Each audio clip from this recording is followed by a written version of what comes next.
ორგანიზაცია შეზღუდული შესაძლებლობების მქონე პირების უფლებების მიერ ჩატარებული კვლევის შედეგად გამოვლინდა, რომ რეგიონში შშმ პირებისათვის გადაცემული ეტლები ხშირ შემთხვევაში უხარისხო იყო. თამაზ მჟავანაძის განცხადებით, ორგანიზაციამ ვაუჩერიზაციის პროგრამა შეიმუშავა და სპეციალური სარეკომენდაციო წერილი აჭარის ჯანდაცვის სამინისტროს გადაუგზავნა. არასამთავრობო ორგანიზაციის რეკომენდაციები ჯანდაცვის სამინისტრომ გაითვალისწინა. 1 იანვრიდან უწყება 300 ლარიან ვაუჩერს გასცემს. პირიქი მისთვის სასურველ ეტლს თავად შეარჩევს. შევახსენებთ, რომ რეგიონში შეზღუდული შესაძლებლობების 100-მდე პირია რეგისტრირებული.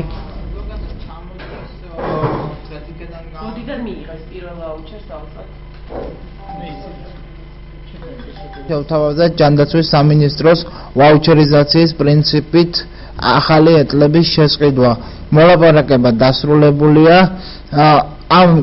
ამ შეთავაზებას საფუძვლად უდევს მოსახლეობის გამოკითხვა და რომელთა მათგანი აღნიშნავს, რომ ისინი მათ უნდათ გაუმჯობესებული ეტლები, დიდხანს არ ყოფნით ჯანდაცვის სამინისტროს ეტლები და ისინი თანახმა არიან ვაუჩერიზაციის პრინციპზე.